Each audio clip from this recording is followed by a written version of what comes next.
Daily advocate Anjali Awasthi serial देखने के लिए आप हमारे चैनल सर्वे एक्सप्लेन को सब्सक्राइब कर लें। अगर ये सीरियल आपको अच्छा लगता है तो प्लीज लाइक शेयर कमेंट करें एंड मुझे हाइप दें। तो चलिए फटाफट से स्टार्टिंग करते हैं। शुरुआत में हम देखते हैं दामोदर माजूमदार गिनी को इशारों से समझाता है। वो कहता है कि मैं तुमसे बहुत प्यार करता हूँ। गिनी भी उनकी बात समझ जाती है। वो कहती है मैं भी आपसे बहुत प्यार करती हूँ। वो कहती है वो तो मेरा पास्ट है, आप मेरे प्रेजेंट हो। आपके पास बहुत पावर है, आपकी पहुँच तो मंत्रियों तक है। गिनी दामोदर को कहती है बस आप अंजलि को मार दो, फिर मैं आपसे शादी कर लूंगी, आप ही मेरी मांग में सिंदूर भरेंगे, ये मेरा आपसे वादा है। गिनी वहाँ से चले जाती है। दामोदर गिनी की बातों को सोचने लग जाता है। वो अंजलि को वीडियो कॉल करता है। दामोदर अपनी पिस्टल निकालता है और अंजलि को मारने के लिए कहता है। अंजलि उसके इशारे समझ जाती है वो क्या कहना चाहता है। अंजलि भी उसे कह देती है तू मारेगा मुझे। अंजलि उसे कहती है जिस दिन दोबारा मिल गया ना मैं तुझे उड़ा दूंगी, तुझे तो मैं ये बता दूंगी कि एडवोकेट अंजलि अवस्थी कर क्या सकती है। वो नजारा पूरा दिल्ली शहर देखेगा। ये जो तुम्हारा रैक्ट है उसे भी मैं तबाह कर दूंगी। अगर तू बच भी गया तो पूरी जिंदगी जेल में सड़ते रहना। तभी बीच में गिनी आ जाती है। वो कहती है समझी मुझे भी कोई प्यार करने वाला है।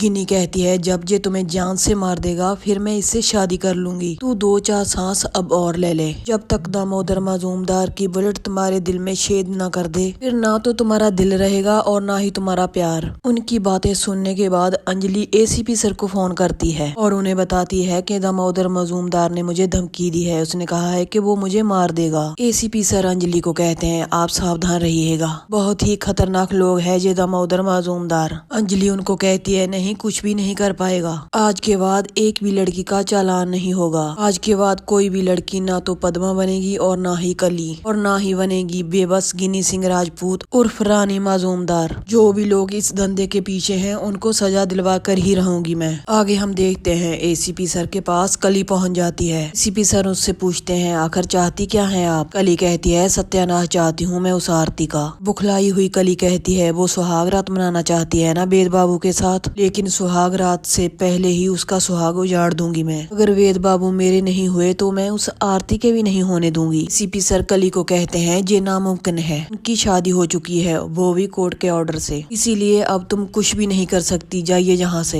अगर कली उनकी बात नहीं मानती वो कहती है कि मैं जाने के लिए नहीं आई हूँ यहाँ पर, मैं जहाँ पर वेद राजवंशी के खिलाफ रपट लिखाने आई हूँ। एसीपी सर उससे पूछते हैं लेकिन क्यों। ली कहती है वो लड़कियों का धंधा करता है, चालान करता है, ये बात आप भी अच्छे से जानते हैं क्योंकि उन लोगों ने ही मुझे अगवा किया था, मेरा चालान किया गया था, उन्होंने मेरे साथ कैसा सलूक किया था। कली यहीं पर बस नहीं करती, वो कहती है कि मैं आपको बताऊंगी कुसुमगंज में क्या होता है और कैसे होता है। कली एसीपी सर को कहती है अब आप मेरी शिकायत लिखिए और वेद बाबू को गिरफ्तार कीजिए। एसीपी सर कहते हैं बिना किसी ठोस सबूत के हम उन पर कार्रवाई नहीं कर सकते, आप बिना बात का बतंगड़ बना रही हैं। लेकिन कली कहती है ये मेरी जिंदगी का सवाल है। वो कहती है सुहाग रात मनाना चाहते हैं ना, लेकिन उससे पहले ही मैं उसका सुहाग उजाड़ दूंगी। आप मुझे सिर्फ इतना बताइए कि आप उन्हें गिरफ्तार करेंगे या नहीं। अगर आपने उन्हें गिरफ्तार नहीं किया तो मैं उन्हें जान से मार दूंगी। आप बस मुझे इतना बताइए कि आप रपट लिखेंगे या नहीं। सीपी सर कहते हैं रपट तो कोई भी लिखा सकता है, उसे गिरफ्तार करना है या नहीं ये मैं तय करूंगा। कली उनसे कहती है मैं जान सकती हूँ आप उन्हें गिरफ्तार क्यों नहीं करेंगे। सीपी सर कहते हैं क्योंकि अभी अभी कोर्ट से ऑर्डर आया है कि आपका उनके साथ कोई रिश्ता नहीं है। सीपी सर कहते हैं क्योंकि आपने कोर्ट में कभी नहीं ये कहा कि आपको वेद राजवंशी ने अगवा किया है। मुझे पता है आप बिना वजह से ही ये आरोप आप वेद राजवंशी पर थोपना चाहती हैं क्योंकि आप चाहती हैं कि हम वेद राजवंशी को गिरफ्तार कर लें। कली चीखने चिल्लाने लग जाती है, रोने लग जाती है और कहती है कि हाँ मैं चाहती हूँ कि उन्हें गिरफ्तार कर लिया जाए क्योंकि वो मेरे पति हैं, मेरे साथ हुई है उनकी शादी। एसीपी सर मजबूर होकर पुलिस वाले को कहते हैं कि इनकी रपट लिख लीजिए। आगे हम देखते हैं निवेदिता चाची वेद और आरती को कहती हैं आप यहाँ पर बैठिए, हम आपके लिए खाना लेकर आते हैं। सानिया आरती को कहती है तुम्हारी आंखों में आंसू क्यों।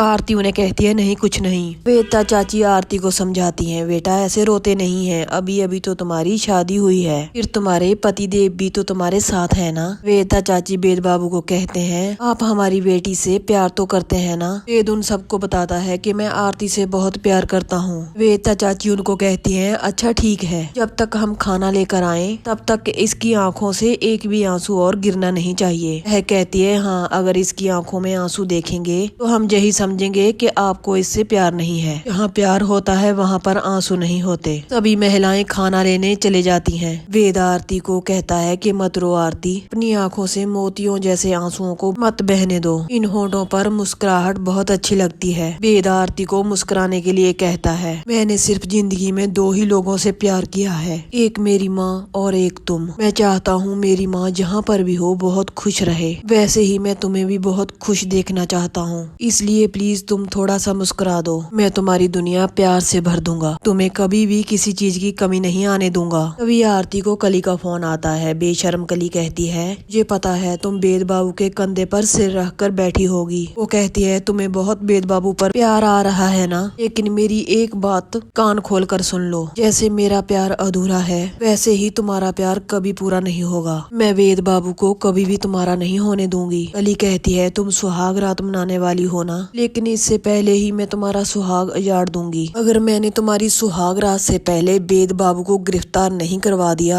या फिर उनको जान से नहीं मार दिया तो मेरा नाम भी कली राजवंशी नहीं है। वेद बाबू सिर्फ मेरे हैं, तुम्हारे नहीं हो सकते, ये मैं तुमको वचन देती हूँ। वेद आरती से फोन लेता है और कली को कहता है, मैं जो करना है कर लो। मैं हमेशा से आरती से प्यार करता था, करता हूँ और करता रहूंगा। मैं उससे पागलों की तरह प्यार करता हूँ। और कली तुम एक बात याद रखना, जो पागल होता है वो कुछ भी कर सकता है। इसीलिए मेरी तरफ या फिर मेरी आरती की तरफ आंख उठाकर मत देखना, वरना मैं तुम्हारी आंखें नोच लूंगा। वेद राजवंशी है नाम मेरा, इसलिए जो भी तुम करना सोच समझ कर करना। आइंदा मुझे कुसुमगंज के आसपास भी नजर मत आना, वरना मैं तुम्हें वहीं के वहीं जिंदा गाड़ दूंगा। मेरी आरती को कोई छू भी नहीं सकता। ये बातें सुनकर कली बेहद घबरा जाती है। वहीं पर आरती को वेद पर और भी प्यार आने लग जाता है। कली फिर से एसीपी सर के पास जाती है और कहती है, आप वेद बाबू को गिरफ्तार करेंगे या नहीं। एसीपी सर कहते हैं, ये कानूनी कार्रवाई है, आप नहीं समझेंगी। वेद को गिरफ्तार नहीं कर सकते, आप जाइए जहाँ से। कली पूरी तरह पागल हो चुकी है। वो एसीपी सर को कहती है, वेद बाबू सिर्फ मेरे हैं, मेरे अलावा कोई और उनको छुए